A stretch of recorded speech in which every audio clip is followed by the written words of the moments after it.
જય શ્રી કૃષ્ણ મિત્રો, આજે આપણે સાંભળીશું શ્રાવણ વદ સુદ ત્રીજના દિવસે કરવામાં આવતું વ્રત એટલે કે ફૂલ કાજળીનું વ્રત. જે વ્રત કરવાથી કુમારિકાઓને મનગમતો જીવનસાથી મળે છે. આ વ્રત ભગવાન શિવ અને પાર્વતીને સમર્પિત છે. આજે આપણે આ વિડીયોમાં આ વ્રતની વિધિ, મહિમા અને તેની વ્રત કથા સાંભળીશું. મિત્રો, શ્રાવણ માસમાં સુદ પક્ષની ત્રીજના દિવસે ફૂલ કાજળી વ્રત રાખવામાં આવે છે. આ વ્રત ખાસ કરીને કુમારિકાઓ જ કરે છે. આ વ્રત કરનારે સવારે વહેલા ઉઠી, નાહી ધોઈ, નિત્ય કર્મ કરી અને છોછ વસ્ત્રો ધારણ કરીને મહાદેવજીના મંદિરમાં જઈ અને શિવ પાર્વતીનું પૂજન કરવાનું હોય છે. આ વ્રત કરી ભગવાન શિવને પ્રસન્ન કરી શકાય છે. ફૂલ કાજળી વ્રત, જે નામ પરથી જ સમજાય કે આ વ્રતમાં ફૂલ સાથે કોઈ સંબંધ હશે, તો મિત્રો આ વ્રતમાં ફૂલનું વિશેષ મહત્વ દર્શાવવામાં આવ્યું છે કે જેમાં ગુલાબ, કરેણ અને ચમેલીના ફૂલનું ખાસ મહત્વ છે. આ વ્રતમાં ઘણા બહેનો ઉપવાસ કરે છે, ઘણા બહેનો નમકનો પણ ત્યાગ કરે છે, નકોરડા ઉપવાસ થાય છે અને કોઈ આ વ્રતમાં ફરાળ લે, ફળ લે અથવા તો પાણી પીવે તો તેના પહેલાં, ખાધા પીધા પહેલાં ફૂલ સૂંઘીને પછી ખાવાનું કે પીવાનું હોય છે. આ વ્રતમાં ગુલાબનું ફૂલ ઉત્તમ ગણાય છે અથવા તો બાકી પણ ફૂલ લઈ શકાય છે. જ્યારે દિવસ હાથમે ત્યારે ગાય ઘરે આવે ત્યારે ગાયનું પૂજન કરવાનું હોય છે અને રાત્રે જાગરણ કરી મહાદેવજીની કથા, વાર્તા સાંભળવી જોઈએ. આ વ્રત 5, 7, 9 કે 11 વર્ષ કરી શકાય છે અને પછી તેનું ઉજવણું કરવાનું હોય છે. જો ઉજવણાની વાત કરીએ તો જે નાની બાળાઓ ગોરની કરી અને તેમને ભોજન કરાવવાનું હોય છે અને તેમને યથાશક્તિ પ્રમાણે કોઈ પણ વસ્તુ કે ભેટ આપી શકાય છે. આ રીતે વ્રતનું ઉજવણું કરવાનું હોય છે. મિત્રો, હવે આપણે સાંભળીશું ફૂલ કાજળી વ્રતની વ્રત કથા. એક ગામમાં એક બ્રાહ્મણ અને બ્રાહ્મણી રહે. તેને ત્યાં એક કન્યાએ જન્મ લીધો. કન્યા તો દિવસે ને દિવસે મોટી થતી જાય છે. બ્રાહ્મણે પોતાની દીકરીના લેખ જોયા ત્યારે તેને જાણવા મળ્યું કે કન્યાના જીવનમાં લગ્નનો તો યોગ જ નથી. ત્યારે બ્રાહ્મણ દેવ ઘણા મૂંઝાણા.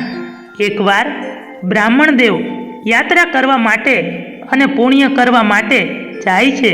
ત્યારે રસ્તામાં નદીના કિનારે નાની બાળાઓ, કુમારિકાઓ આ શિવ પાર્વતીનું પૂજન કરતી હતી અને ત્યારે પુષ્પ સૂંઘીને જળપાન કરતી હતી. આ જોઈ બ્રાહ્મણને તો આશ્ચર્ય થયું અને પછી બ્રાહ્મણ આ નાની બાળાઓ પાસે જાય છે અને પૂછવા લાગ્યા, અરે, તમે આ ફૂલ શા માટે સૂંઘી રહ્યા છો અને પછી તમે ખાઓ છો અને પીવો છો, આવું શા માટે કરો છો? ત્યારે નાની બાળાઓ કહે, અમારે ફૂલ કાજળીનું વ્રત છે. અને પછી બ્રાહ્મણે કીધું, આ વ્રત કેવી રીતે થાય અને આ વ્રત કરવાથી શું લાભ થાય છે? ત્યારે આ નાની બાળાઓ કહેવા લાગી કે આ વ્રત કરવાથી દરેક કન્યાઓને મનગમતો જીવનસાથી મળે છે અને મહાદેવજીની કૃપા રહે છે. પછી બ્રાહ્મણે પૂછ્યું, આ વ્રત ક્યારે લેવું જોઈએ અને આ વ્રત કેવી રીતે કરવું જોઈએ? પછી નાની બાળાઓ કહે, શ્રાવણ વદ સુદ ત્રીજના દિવસે આ વ્રત કરી શકાય છે, જેને આપણે ફૂલ કાજળી વ્રત તરીકે ઓળખીએ છીએ. જેમાં ભગવાન ભોળાનાથ અને માતા પાર્વતીની પૂજા કરી અને મનગમતો પતિ પ્રાપ્ત કરી શકાય.